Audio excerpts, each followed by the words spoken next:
پیہم، فریب پیہم تھے تو میرے استاد۔ میں نے اسی زمین میں کچھ لکھے اشعار اور سر جھکا کے ان کی خدمت میں پیش کر دیا۔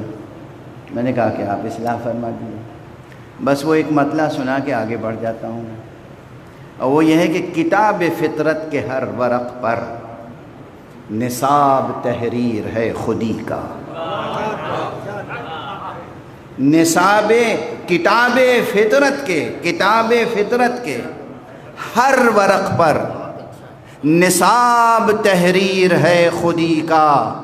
فریب باطل سے بچ کے جینا یہی ہے اعزاز آدمی کا۔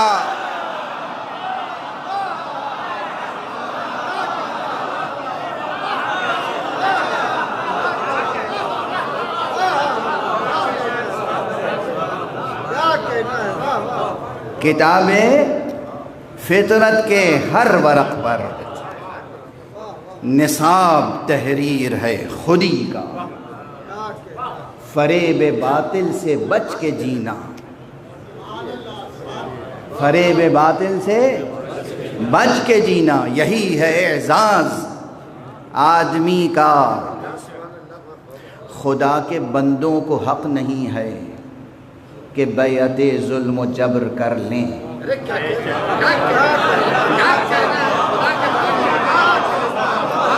خدا کے بندوں کو حق نہیں ہے کہ بیعت ظلم و جبر کر لیں۔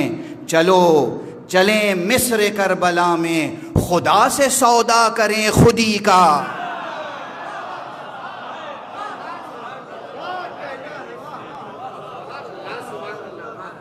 صلوات پڑھ دیجئے محمد۔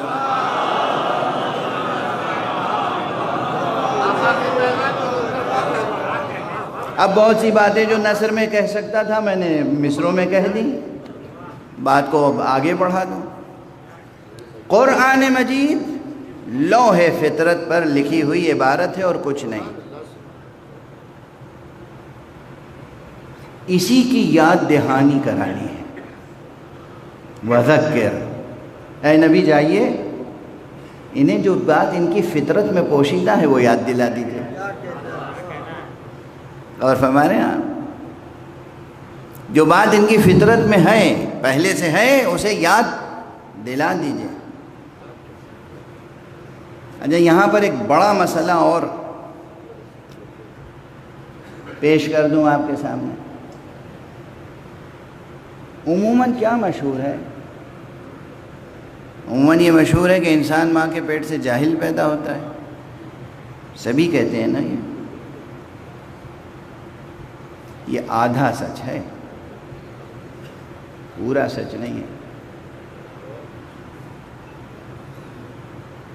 انسان ماں کے پیٹ سے بے معرفت پیدا نہیں ہوتا۔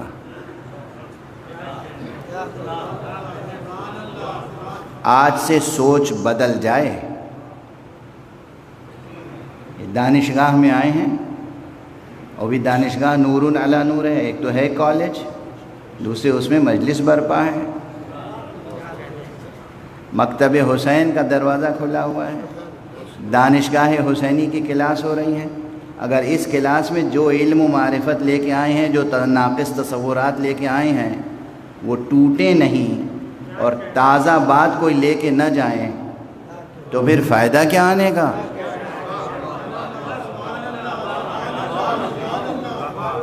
جو علم معرفت، جو سطح، جو تخیل، جو تصور لے کے آئے تھے وہی لے کے واپس گئے۔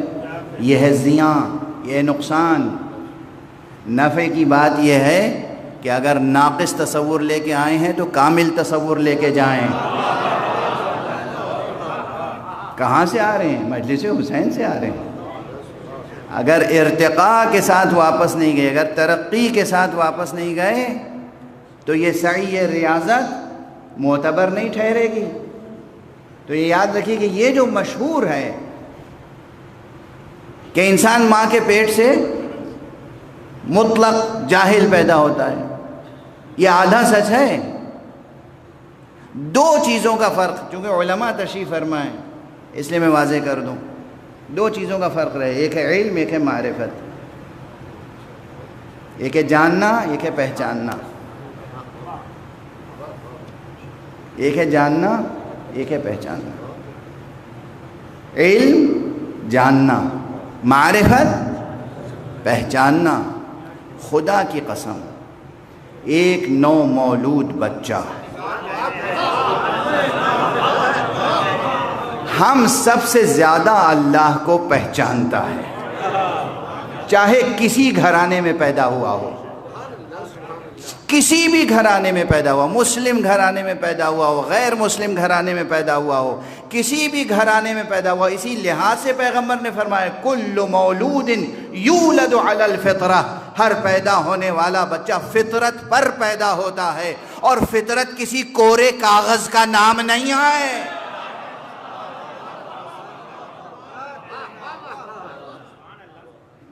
فطرت کسی کورے کاغذ کا نام نہیں ہے۔ فطرت میں معارف ہیں، فطرت میں اقدار ہیں، فطرت میں نہ جانے کتنے اسرار ہیں، اور اسی لیے خدا کو پہچاننے کے تقاضے کیا ہوتے ہیں کہ انسان اپنے رزق کی فکر نہ کرے۔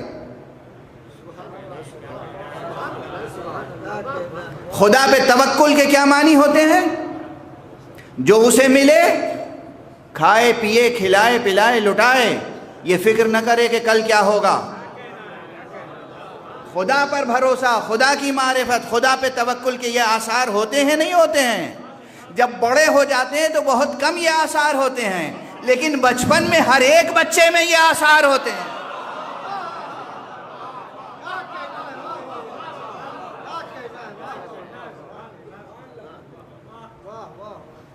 اس لیے کہ وہ پہچانتا ہے۔ ہر پیدا ہونے والا بچہ اپنے خالق کی پہچان رکھتا ہے، علم نہیں رکھتا۔ یہ بڑی نازک بحث ہے، اب اسے اگر ابھی چھیڑ دوں تو واقعی کئی گھنٹے گفتگو کرنی پڑے گی۔ علم و معرفت میں جو فرق ہے، اور علم اور تعلیم میں جو فرق ہے، اور تعلیم و تربیت میں جو فرق ہے، یہ سب یہ نازک جو فرق ہے معانی میں، وہ پیش نظر رہیں۔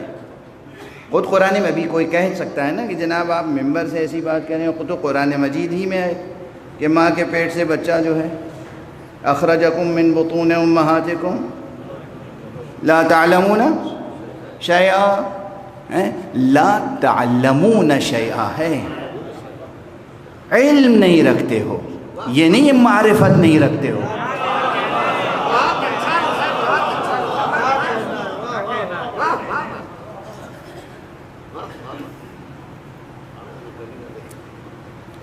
جناب سراج مہدی صاحب، آپ نے ممبر دیر میں دیا ہے تو اب مجھ سے جلدی اترنے کی توقع تو نہیں رکھیے گا آپ، میں بات پوری تو کروں نا اپنی۔ دیکھیے مثال دے دوں گا، گھبرائیے گا نہیں، میں کہتا ہوں اتنی دیر تک زحمت نہیں دیتا۔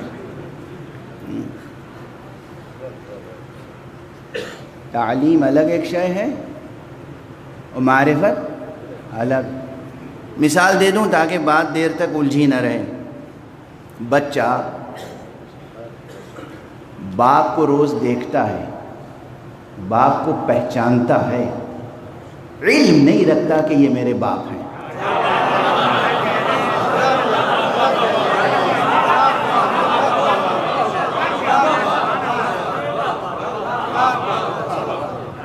علم نہیں رکھتا، باپ کا تصور، باپ کی اپنی ذات سے نسبت کا تصور، یہ تصورات ہیں، یہ معقولات ہیں، منطق میں اور فلسفے میں پڑھتے ہیں آپ۔ تو یہ معقولات اولیہ، معقولات ثانویہ، یہ تصورات بدیہیہ، یہ تصورات کسبیہ، یہ تصورات جو مستقل ہیں، یہ جو تصورات نسبی ہیں، یہ جو وجود کامل ہے، یہ جو وجود رابط ہے، یہ سب تعلیمی اور علمی حقائق سے بچہ واقف نہیں ہوتا۔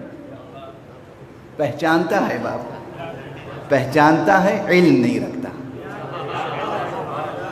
ماں کو پہچانتا ہے، علم نہیں رکھتا۔ چچا کو پہچانتا ہے، علم نہیں رکھتا۔ بھائی کو پہچانتا ہے، علم نہیں رکھتا۔ خدا کو پہچانتا ہے، علم نہیں رکھتا۔ صلوات پڑھ دیجئے محمد.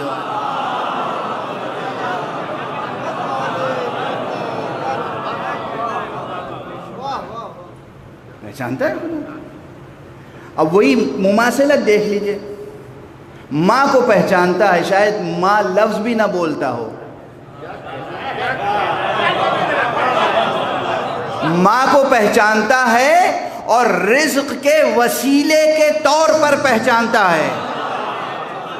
توکل خدا پہ رکھتا ہے، توسل ماں سے کرتا.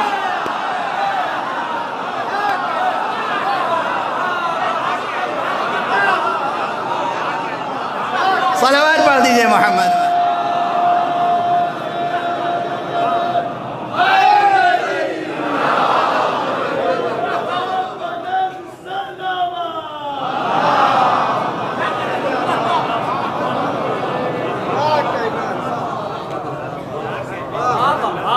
بچے کا توکل خدا پہ ہوتا ہے. لاکھ ماں پکارتی رہے وہ توجہ نہیں کرے گا. جب اسے بھوک لگے گی ماں کی طرف خود ہی متوجہ ہو جائے گا. اسے معلوم ہے کہ وسیلہ یہ ہے. ارے ہر بچہ خدا پہ توکل کے ساتھ توسل کا طریقہ اختیار کرتا ہے. یہ کیسے فرزندان توحید ہیں کہ بڑے ہو کے وسیلے کا انکار کر دیں.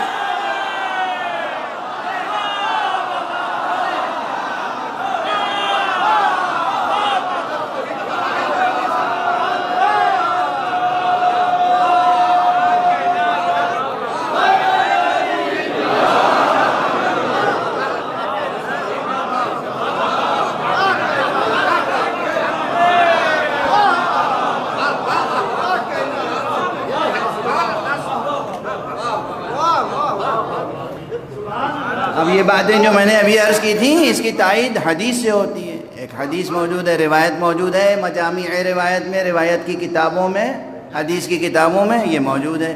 حضور صلی اللہ علیہ وآلہ وسلم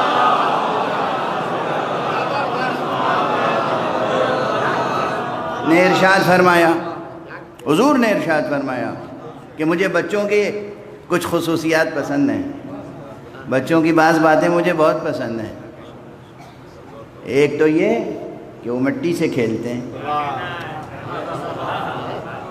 کتنا ہی اچھا کپڑا پہنا دو بچوں کو،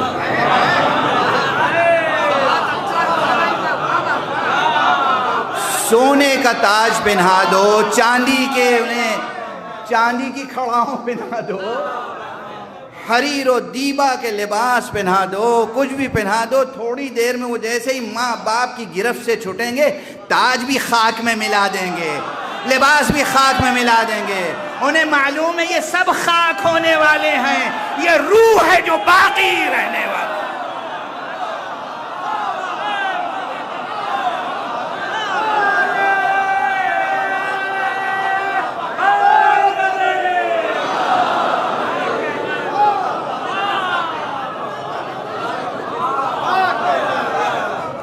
یہ بچے نادان ہیں، یہ بچے جاہل ہیں، یہ بچے بے معرفت ہیں. یہ خوب معرفت رکھتے ہیں، یہ بھی معرفت رکھتے ہیں کہ یہ سب کچھ سونا چاندی یہ خاک ہی سے ملا ہے، خاک ہی ہو جائے گا. اور خاک سے محبت رکھو اس لیے کہ ہم بھی آخر میں پیوند خاک ہونے والے.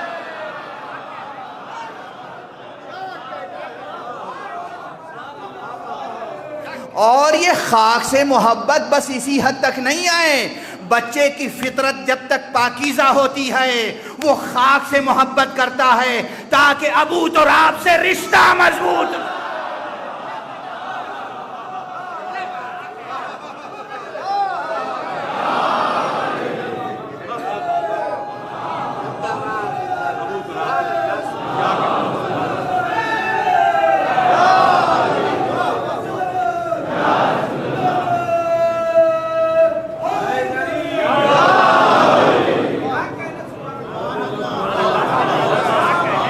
یہ حضور کا ارشاد ہے، حضور کا ارشاد ہے کہ بچے مجھے اس لیے پسند ہیں کہ وہ مٹی سے کھیلتے ہیں، مٹی سے کھیلتے ہیں.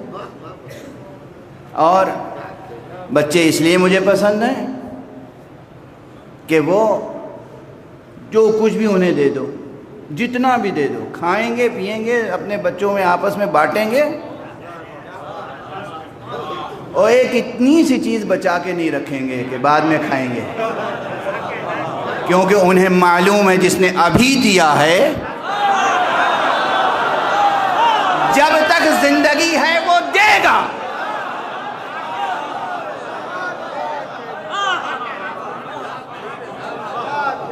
یہ بچوں کی پاکیزہ فطرت کے آثار ہیں، اور ستائش کون کر رہا ہے؟ معلم کائنات، معلم بشریات، حضرت خاتم النبیین صلی اللہ علیہ وآلہ وسلم۔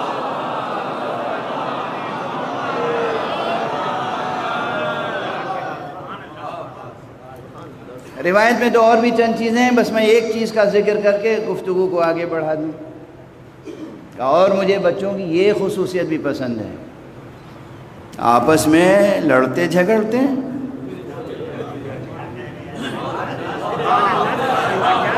تھوڑی دیر کے بعد اسی بچے سے جس سے لڑائی ہوئی تھی، یعنی آپ دیکھیے تو بچوں کی لڑائی میں بڑوں میں، ماں باپ میں تو من مٹاؤ ہو جاتا ہے، اور وہ بچے جو خود لڑے تھے اور پھر کھیل میں مشغول ہو جاتے ہیں۔ یہ معصوم فطرت بچوں کی یہ بتاتی ہے کہ انسان کی شان یہ ہے کہ لڑو مگر کینہ نہ رکھو۔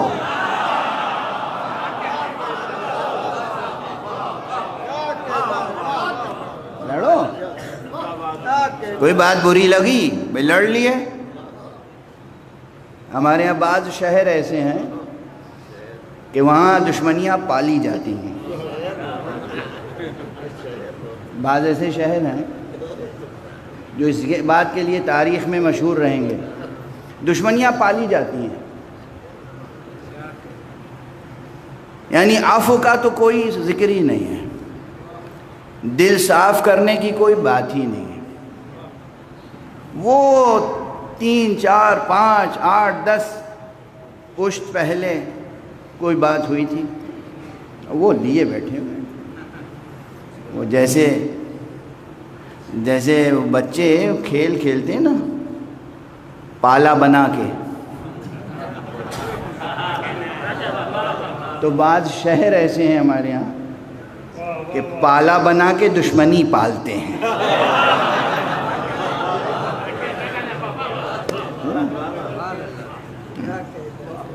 مگر رسول اللہ کیا فرما رہے ہیں صلی اللہ علیہ وآلہ وسلم؟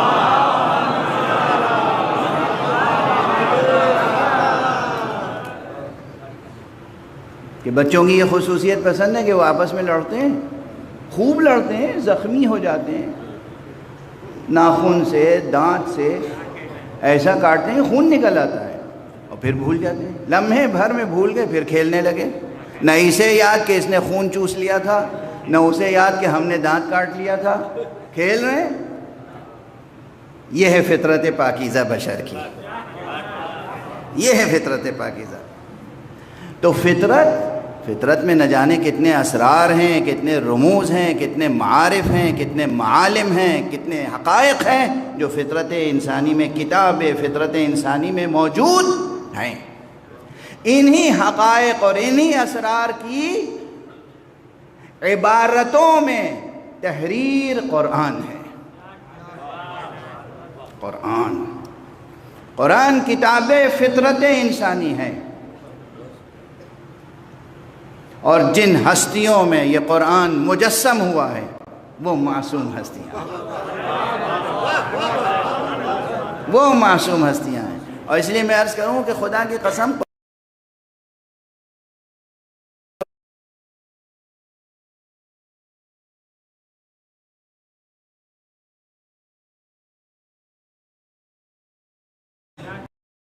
ماشاءاللہ ہوس نے حسن پرستی شعار کی، معلوم ہوا کہ وہ بازار سے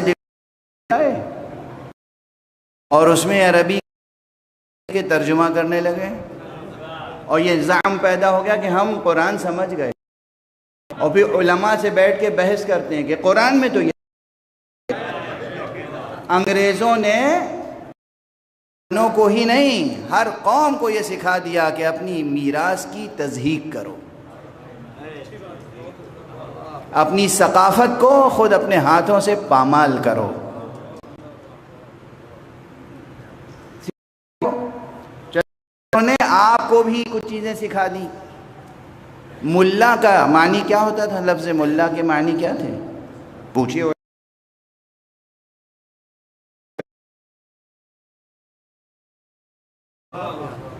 اسے ملا کہتے تھے۔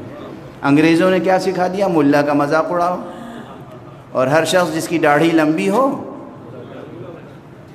اور بقول مولانا قلب صادق صاحب قبلہ مرحوم و مغفور کہ لمبا کرتا اور چھوٹا پاجامہ پہنتا ہو، اسے ملا کہہ کے مذاق اڑاؤ۔ ارے بھائی، ملا کہتے تھے اس شخص کو جو بہت علم رکھتا ہو، اسی لیے نام تھا ملا صدرہ،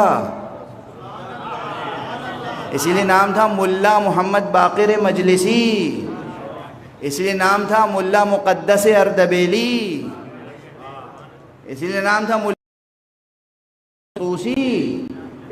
یہ اپنے وقت کے وہ افراد تھے جو انہیں زندہ انسائکلوپیڈیا کہا جا سکتا ہے۔ اب یہ سب باتیں بھی ممبر سے میں نہیں کہوں گا تو کون کہے گا؟ اب اس سے آگے بات بڑھی، لفظ مولوی کا مذاق اڑایا جانے لگا۔ یہ لفظ ہے مولوی۔ بچے مدرسے کے بیٹھے ہیں، ان بچوں کے لیے کہہ رہا ہوں، اپنی قدر پہچانو، اپنی قدر، اور اپنی قدر خود پہچانو، اور اپنی قدر دنیا سے پہچانواؤ، اپنی قدر و قیمت دنیا سے منواؤ۔ لیکن مولا امیر المومنین علی ابن ابی طالب علیہ السلام نے ایک بات ارشاد فرمائی ہے۔ اب دیکھیے، چونکہ مدرسے میں ہو رہی ہے، یعنی دانشگاہ میں ہو رہی ہے، ہم لوگ تو مدرسہ دانشگاہ مترادف معنی سمجھتے ہیں۔ مدرسہ یعنی پڑھا لکھا جائے گا۔ مدرسہ اسے نہیں کہتے جہاں دہشت گردوں کی تربیت ہو، غلط تصور ہے۔ یہ بھی وہی سلسلہ ہے کہ آپ کے ثقافتی رموز کو بدنام کر دیا جائے، جو آپ کی تہذیب و ثقافت کے کلیدی الفاظ ہیں انہیں بدنام کر دیا جائے۔ مدرسہ علم کا مرکز ہے، بدنام کر دو۔ مولوی اسے کہتے ہیں۔ مولوی و مولانا میں کیا فرق ہے؟ میں امتحان تو نہیں لے رہا ہوں۔ مولانا مضاف مضاف الیہ ہے، مولا مضاف ہے، نا مضاف الیہ۔ اور مولوی میں وہی مولا ہے، مگر اس میں آخر میں ہے یائے نسبت، تو وہ اسم منصوب ہیں۔ اسم منصوب کے کیا معنی ہوئے؟ مولانا کے کیا معنی ہوئے؟ مولانا یعنی ہمارے مولا۔ امام خمینی کو امام کہنے پہ لوگ اعتراض کرتے ہیں، آپ نہ جانے کیسے کیسوں کو اپنا مولا کہتے رہتے ہیں۔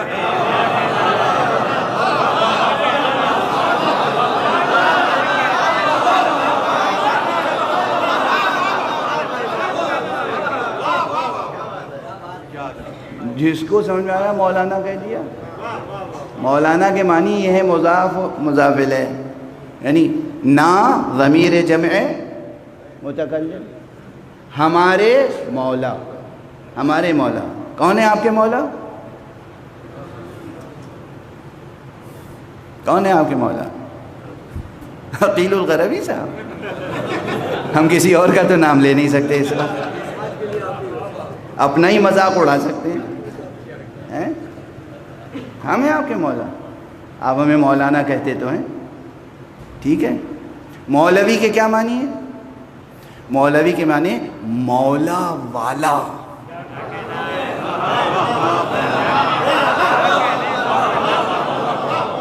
مولا والا.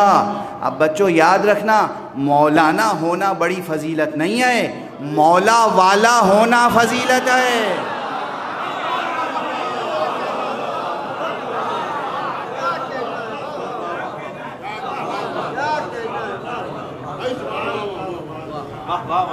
آج کل جو القاب و آداب کی دوڑ ہے نا، اس میں آپ کسی کو مولوی صاحب کہہ دیے ناراض ہو جائے گا، مولانا کہیے خوش ہو جائے گا. اچھا یہ بزرگ نسل جو بیٹھی ہے علماء کی، اور یہ سراج مہدی صاحب تشریف فرمائے اور بزرگ یہ جسٹی صاحب تشریف فرمائے، ان سے پوچھئے لکھنؤ میں جامع ناظمیہ ہوا کرتا تھا کبھی، اب بھی ہے، اللہ اسے صحت و شفا عطا فرمائے. تو یہ جو جامع ناظمیہ تھا، کسی زمانے میں اس نے اعلام پیدا کیے. وہ اعلام، وہ علماء، سلطانیہ، ناظمیہ، یہ مدرسے، ان کی روشن تاریخ ہے، تابناک تاریخ ہے.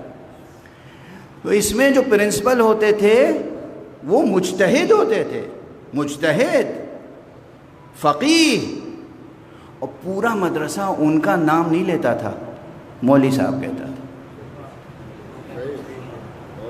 یاد ہے؟ مفتی احمد علی صاحب، آیت اللہ مفتی احمد علی صاحب، ان کے سارے شاگرد انہیں کیا کہتے تھے؟ اور سب کا تو نام لے لیتے تھے. مولوی صاحب کے سامنے ایسے نہ جانا. یہ مولوی کا لفظ جو ہے یہ سب سے زیادہ اہم ہے. اچھا میں اور بتا دوں، یہاں لائبریری میں کتابیں پرانی ہوں گی، 50 برس، 60 برس، 100 برس پرانی کتابیں، ان کی لوح پڑھنا جا کے، اس پہ القاب و آداب، جیسے آیت اللہ بروجردی کی اور ان لوگوں کی جو کتابیں، آیت اللہ ابو الحسن اصفہانی کی توضیح المسائل، اس پہ جو عبارت 3-4 سطروں میں القاب و آداب ہوتے تھے. شروع ہوتا تھا آیت اللہ سے، آیت اللہ فی العالمین، حجت الاسلام والمسلمین، مولانا، مقتدانا وغیرہ وغیرہ. آخری لفظ ہوتا تھا مولانا المولوی السید ابو الحسن الموسوی. اس کے معنی ہے تمام القاب پہلے، آخری سب سے بڑا لفظ یہ ہے کہ یہ کوئی اور مجتہد نہیں ہے، یہ مولا والا مجتہد.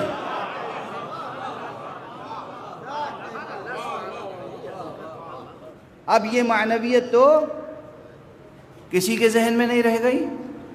ملا کا مذاق اڑایا جانے لگا، مولوی کا مذاق اڑایا جانے لگا، مولانا کا مذاق اڑایا جانے لگا، مدرسے کا مذاق اڑایا جانے لگا.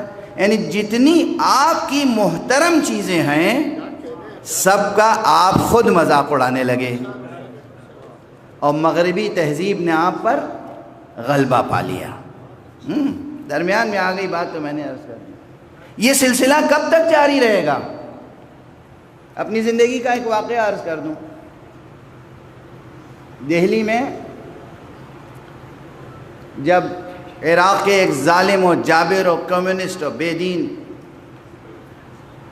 حکمراں کو پھانسی دی گئی تو کچھ لوگوں نے خوشی منائی اور کچھ لوگوں نے غم منایا، وہ ایک الگ قصہ تھا. مگر ایک صاحب نے ان کو شہادت کا رتبہ دے دیا.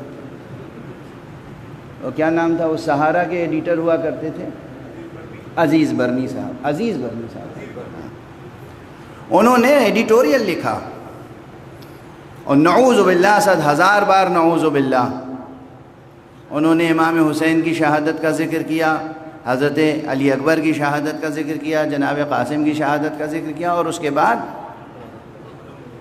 صدام اور ان کے دونوں بیٹوں کے قتل کا تذکرہ شہادت کے لفظ میں کیا. اور یہ سلسلہ بڑھنے لگا اور یہاں تک کہ شہید اعظم لکھا گیا. تو میں اپنے دوست جو خود کہتے ہیں کہ میں تو آپ سے 4 سال چھوٹا ہوں، آپ کو بہت حق حاصل ہے، میرے دوست ہیں جناب مولانا محمود مدنی صاحب، میں ان کی خدمت میں گیا. میں نے کہا مولانا یہ سفر کدھر ہو رہا ہے؟ کون اسے سنبھالے گا؟ ابھی تک ہم یہ ثابت کرنے پہ لگے ہوئے ہیں کہ جہاد ٹیرورزم نہیں ہے. کیا کچھ دنوں کے بعد یہ بھی ثابت کرنا ہوگا کہ شہادت ہلاکت نہیں ہے؟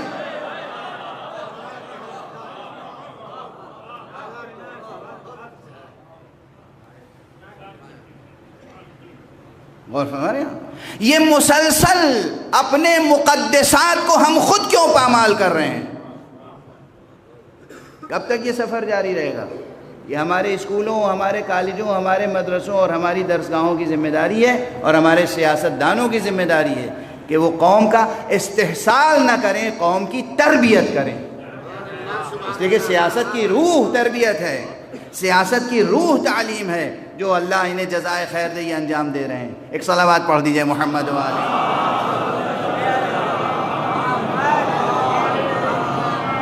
بات کہیں سے کہیں پہنچ گئی، بات کہیں سے کہیں پہنچ گئی۔ میں تو یہ عرض کر رہا تھا کہ مدرسہ دہشت گردی کا مرکز نہیں ہوتا۔ مدرسہ، اسکول، دانشگاہ، کالج سب مترادف الفاظ ہیں۔ اب بس ایک نقطہ عرض کر کے آگے بڑھوں، اور وہ یہ کہ یہ دانشگاہ ہے، اس کی قدر پہچانیے۔ ایک چیز اور یاد دہانی، یہ تو آپ بناتے ہیں اسکول یا مدرسہ، ٹھیک ہے نا؟ یہ پوری کائنات اللہ نے جو بنائی ہے یہ ایک مدرسہ ہی ہے۔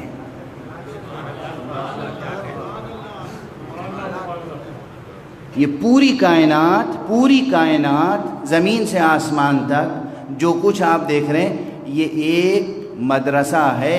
اسی لیے اس کائنات کو عالم کہتے ہیں۔ کیا کہتے ہیں؟ عالم۔ عالم، عالم یعنی جاننے والا۔ بات سمجھ رہے ہیں؟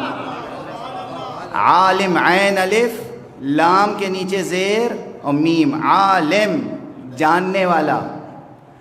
عالم، عین الف، لام کے اوپر زبر، عالم۔ عالم یعنی وہ شے جس کے ذریعے سے علم حاصل کیا جائے۔ عالم الگ ہے، عالم پھر الگ لفظ ہے۔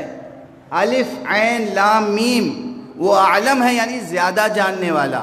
ہمارا مرجع تقلید اعلم ہوتا ہے، وہ اعلم ہے، اور یہ پوری کائنات عالم ہے، اور ہم سب پیدا ہوئے ہیں تاکہ اس کائنات کے ذریعے سے اللہ کے تقسیم کیے ہوئے علم کو زیادہ سے زیادہ حاصل کر سکیں۔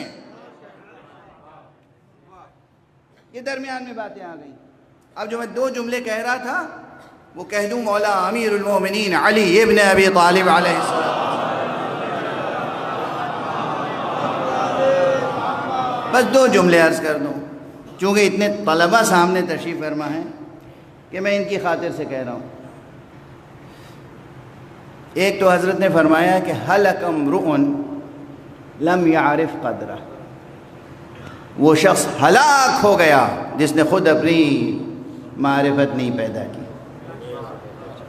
جو خود اپنے کو نہ جانے کہ میں کیا ہوں ہلاک ہو جاتا ہے۔ ہر ایک پہ فرض یہ ہے کم سے کم یہ سمجھے کہ وہ کیا ہے، اور وہ کیا ہے کہ معنی یہ ہے، بہت بڑا جملہ ہے یہ، وہ کیا ہے، وہ کیا ہے یعنی اس کے اندر کیا کیا صلاحیتیں ہیں، وہ کیا کر سکتا ہے اور کیا نہیں کر سکتا ہے۔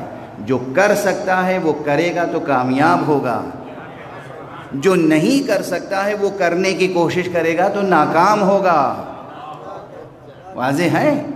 اپنی معرفت، مولا امیر المومنین فرما رہے ہیں کہ اپنے کو پہچانو، اگر تم اپنے آپ کو پہچانو گے نہیں تو ہلاک ہو جاؤ گے۔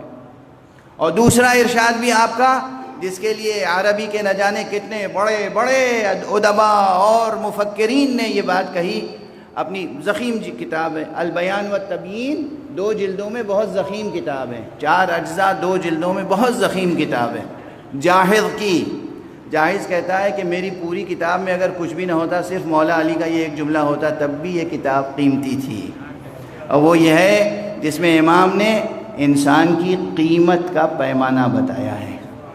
فرمایا ہے کہ قیمت کل امرئ ما یحسنہ، ہر انسان کی قیمت اس کا وہ علم ہے جو اس کے اندر پایا جاتا ہے۔ اب آخری جملہ کہہ دوں،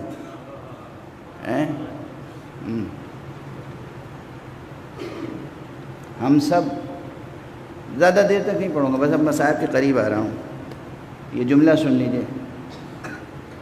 اور یاد رکھیے گا ہم سب ظاہر ہے کہ حیوان ہیں کہ نہیں؟ سب مجمع سن رہا ہے؟ ہم سب حیوان ہیں؟ نہیں ہے حیوان؟ بالکل حیوان ہے۔ اس کے کئی دلائل ہیں، حقیقت ہے، حقیقت کا انکار کون کر سکتا ہے؟ لیکن ایک سامنے کی بات یہ ہے کہ یہ جو علاج کرتی ہے سائنس ہمارا آپ کا، کئی بار یہ مثال میں ممبروں پہ دے چکا ہوں، ہم کیا کروں، مجبوراً دہرا رہا ہوں۔ یہ جو دوائیں نوش فرماتے ہیں آپ بیماریوں سے چھٹکارے کے لیے، یہ سائنسداں حضرات دوائیں بناتے ہیں اور سب سے پہلے کس پہ آزماتے ہیں؟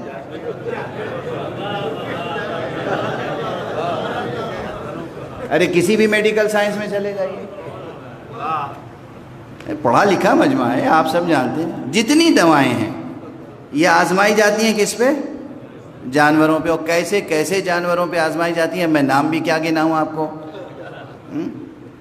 جب وہاں کامیاب ہو جاتی ہیں یہ دوائیں تو انہی دواؤں سے ہمارا اور آپ کا ٹریٹمنٹ ہوتا ہے۔ تو سائنس ہمیں بیہیو کرتی ہے، ٹریٹ کرتی ہے جانور کی حیثیت سے۔ ہم حیوان تو ہیں، اس میں کوئی شک ہی نہیں ہے، مگر اس میں بھی کوئی شک نہیں ہے کہ ہم انسان ہیں۔ بس طے ایک بات کرنا ہے کہ اپنی آخری پہچان بحیثیت حیوان باقی رکھنی ہے یا بحیثیت انسان۔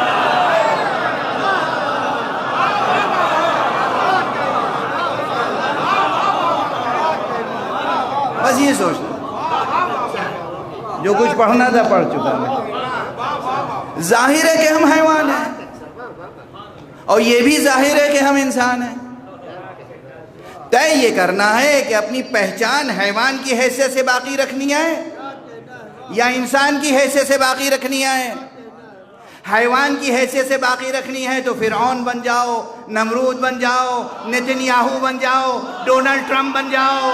انسان کی حیثیت سے باقی رکھنی ہے، ابو ذر بن جاؤ، سلمان بن جاؤ، حبیب بن جاؤ، حر بن جاؤ۔ صلوات پڑھیں محمد و آل محمد۔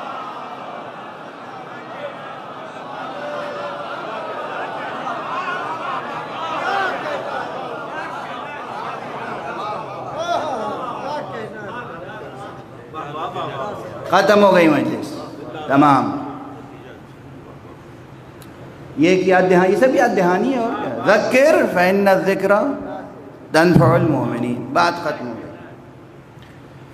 ہماری جانیں قربان ہو جائیں ان معصوموں پر جنہوں نے ہمیں انسان بنے رہنے کے دستور عطا کیے۔ دنیا کے تمام درندوں کے مصائب سہے اور انسانی قدروں کی ایسی حفاظت کی اور انسانی معیار کو ایسے سنبھال کے رکھا اور انسانی اعزاز کے ساتھ جینے کا ایسا دستور العمل دیا کہ جو کوئی اور دے ہی نہیں سکتا تھا۔ اور اس میں آدم علیہ السلام سے لے کر حضرت خاتم صلی اللہ علیہ وآلہ وسلم تک 1,24,000 انبیاء ہیں، ان کی خاک قدم ہمارے لیے سرمہ چشم ہے۔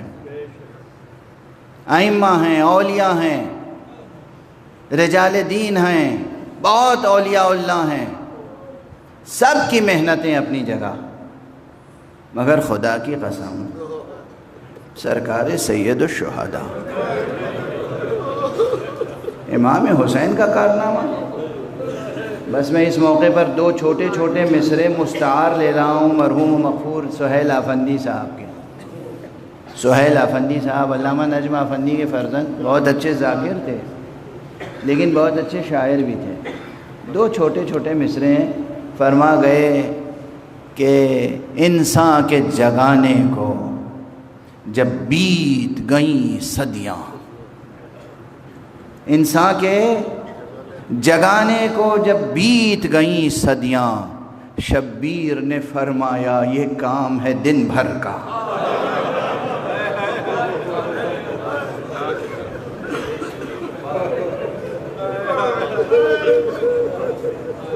اس ایک دن میں آقا حسین نے قیامت تک آنے والے تمام انسانوں کے لیے وہ یاد دہانی کا منار تعمیر کر دیا۔ کوئی کہیں جائے، کسی فلسفی کے پاس چلا جائے، کسی عالم فقیہ عارف کے پاس چلا جائے، کوئی ضمانت نہیں ہے کہ خدا کا قائل ہو کے پلٹے، کوئی ضمانت نہیں۔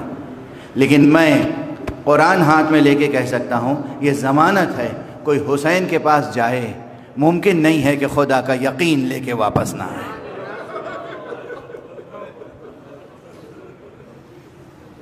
ممکن نہیں۔ خدا کی یاد دہانی ہو یا نبوت کی یاد دہانی ہو یا معاد و آخرت کی یاد دہانی ہو یا نماز کی یاد دہانی ہو، حج کی یاد دہانی ہو، اصول دین سے لے کے فروع دین تک، اور ربانی اوصاف سے لے کر انسانی اخلاقیات تک، کوئی قدر ایسی نہیں ہے، قدر معنوی، جس کے لیے حسین کا نام یاد دہانی نہ بن جائے۔ حسین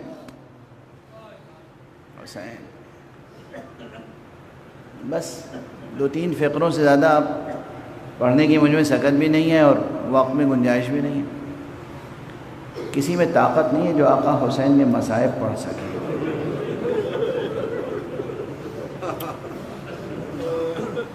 اسے مبالغہ نہ سمجھیے گا، وہ 1400 برس سے کربلا بیان ہو رہی ہے مگر ابھی تک بیان ہو نہیں چکی،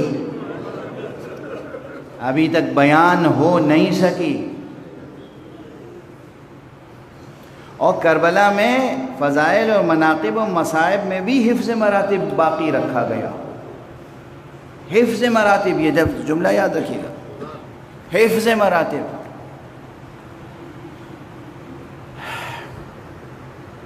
ایک خطیب نے ایک موقع پر حضرت ابو الفضل العباس کے خوب مصائب پڑھے،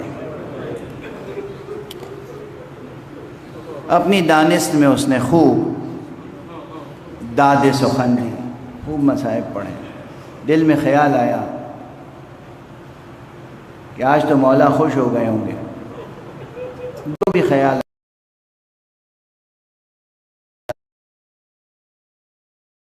مصائب پڑھے۔ خواب میں دیکھا آقا اور فرما رہے ہیں تم نے میرے مصائب بیان کرنے کا حق ادا نہیں کیا۔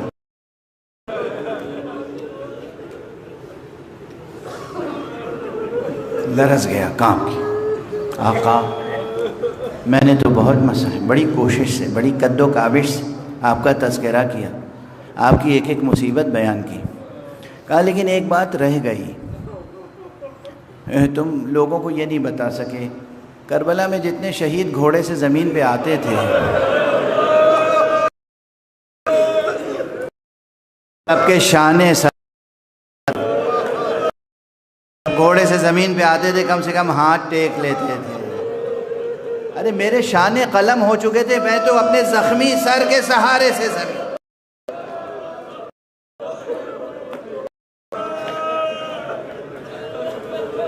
آپ نے یہ جملہ سنا، آپ کی فریادیں بلند ہو گئیں۔ اب میں دست ادب جوڑ کے حضرت عباس سے کہوں، آقا عباس آپ اپنے زخمی سر کے سہارے سے کربلا کی زمین پر آئے، ذرا مصائب کے کمال میں بھی حفظ مراتب دیکھیے کہ جب آقا حسین گھوڑے سے زمین پر آ رہے تھے، آقا کی کیا کیفیت تھی؟ سر مبارک زخمی تھا، چونکہ پیشانی پہ تیر لگا، آپ نے وہ تیر نکالا اور اپنے عمامے سے دوبارہ پیشانی کو باندھا۔ آپ کے گلو مبارک پر تیر لگا، آپ نے اسے نکالا۔ آپ کے سینے پہ تیر لگا، وہ بھی سے شعبہ تیر۔ جوانوں ذرا پرانی کتابوں کا مطالعہ کرنا، اب تو انگریزی میں بھی یہ کتابیں آ گئی ہیں۔ یہ سے شعبہ تیر، سے شعبہ تیر، سے شعبہ تیر سنتے ہو اکثر، معلوم ہے یہ کیا ہوتا تھا؟ پرانے اسلحوں پر جو کتابیں لکھی گئی ہیں تفصیل سے کہ وہ اسلحے کیا ہوتے تھے، کیسے بنتے تھے، ان میں یہ درج ہے کہ سہ شعبہ تیر اسے کہتے تھے۔ ایک شعبے کا تیر تو نوکدار تیر ہوتا تھا جو پیوست ہو جاتا تھا اور جو چاہے نکال دے اسے۔ سہ شعبہ تیر ایسے بنایا جاتا تھا کہ آگے سے اس کی نوکیں بھی ہوں تیز اور یوں اس طرح مڑا ہوا بھی ہو،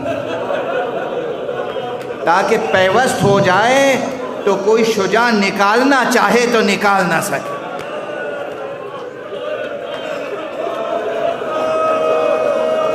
نکالنا چاہے تو کلیجہ باہر آ جائے۔ آقا حسین کے سینے پہ تیر سے شعبہ لگا، آقا گھوڑے پہ ڈگمگانے لگے، اور اس کے بعد یہ ممکن نہیں تھا کہ تیر آگے سے نکالیں، قربوس زین پر زور دے کے وہ تیر پشت کی جانب سے نکالا۔ سینے سے بھی خون کا فوارہ جاری ہے، پشت سے بھی خون کا فوارہ جاری ہے، اور اس کے بعد سر بھی زخمی، گلا بھی زخمی، سر سے پاؤں تک حسین زخموں سے چور، اور پھر جب گھوڑے سے زمین پر آ رہے تھے اتنے تیر اور پیوست تھے کہ براہ راست کربلا کی زمین تک نہ پہنچ سکے۔ مولا عباس دیکھیں، یہ جسے آپ آقا کہتے تھے مصائب کی کس بلندی پر ہے۔ ایک ساتھ تک جس میں نازنین حسین تیروں پہ معلق رہا، اور جب آپ نے زور دیا وہ سارے تیر جسم سے پار ہو گئے تو حسین نے پیشانی زمین پہ رکھی، لا الہ الا اللہ حقا حقا، لا الہ الا اللہ عبودیتا ورقا۔ پروردگار میں نے اپنا وعدہ وفا کیا، میرے مالک تو بھی اپنا وعدہ وفا کر۔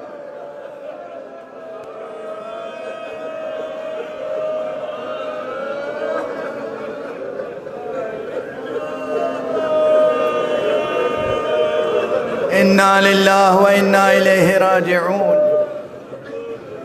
رضا بقضائہ و تسلیما لامرہ۔ پروردگار ہمیں علوم قرآن اور معارف اہل بیت سے آشنا فرما۔ پروردگار ہمارے سینوں میں ہمیشہ چراغ توحید روشن رہے، ہمارے ہاتھوں میں ہمیشہ دامان ختم نبوت رہے۔ پروردگار ہمارے قدم ہمیشہ صراط مستقیم ولایت پر گامزن رہے۔ پروردگار جو ارواح مقدسہ، جو نفوس طیبہ ہمارے درمیان سے اٹھ گئے ہیں، جو مومنین، ان کو اپنے جوار رحمت میں بہتر سے بہتر جگہ کرامت فرما۔ پروردگار جو بزرگان تشریف فرما انہیں طول حیات عطا فرما۔ پروردگار ان کی خدمتوں کو قبول فرما۔ پروردگار ہمارے جوانوں کے روشن کو مستقبل کو روشن سے روشن تر فرما۔ پروردگار ہمارے درمیان معاشرے میں علماء اعلام کو زندہ سلامت رکھ۔ یہاں ماشاءاللہ اس وقت علماء کا گلدستہ بھی سجا ہوا ہے، مجھے فردن سب کے نام یاد نہیں ہیں، میں آپ میں سے ہر ایک کا قدردان ہوں دل و جان سے۔ اور جناب حجت الاسلام والمسلمین مولانا صفدر حسین صاحب اور ان کا مدرسہ امام صادق علیہ السلام، اور اس کی یہ یہاں پر اس کی خدمتیں موجود ہیں۔ پروردگار انہیں بھی جزائے خیر عطا فرما، ان کی خدمتوں کو قبول فرما۔ جو ذاکر، جو عالم، جو شاعر، جو ادیب خدمت انسانیت و خدمت توحید و ولایت میں مصروف ہے، اس کی توفیقات میں اضافہ فرما۔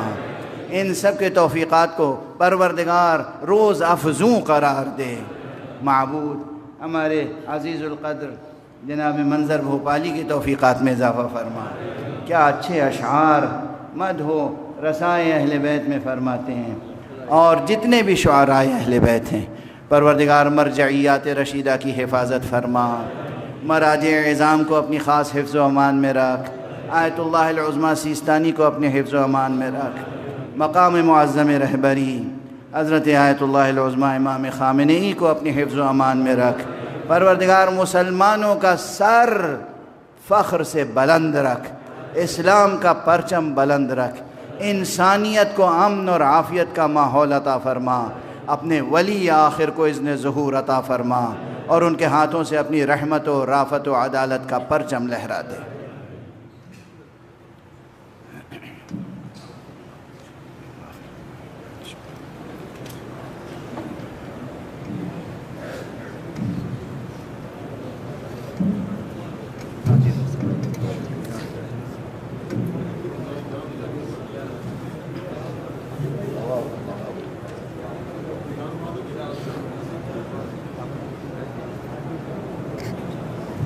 السلام علیکم یا ابن اللہ، السلام علیکم یا ابن رسول اللہ، السلام علیکم علی جدک و ابیک، السلام علیکم علی امک و اخیک، السلام علیکم جمیع شہداء کربلا و سیران کربلا و رحمۃ اللہ وبرکاتہ، السلام علیکم علی غریب الغرباء، السلام علیکم معین الضعفاء والفقراء، السلام علیکم شہید والزوار فی یوم الجزاء، السلام علیکم شمس الشموس انس النفوس ایھا المدفون بعرضۃ، السلام علیکم ورحمۃ اللہ وبرکاتہ، السلام علیکم مولانا صاحب نصر الزمان، الامان الامان الامان من فطرت الزمان، السلام علیکم مظہر الایمان، السلام علیکم خلیفۃ الرحمان، السلام علیکم شریک القرآن، اجل اللہ تعالی فرجک وسان اللہ تعالی مخرج ظہورک وجعلنا من اعوانک وانصارک بک التعلیم ورحمۃ اللہ وبرکاتہ۔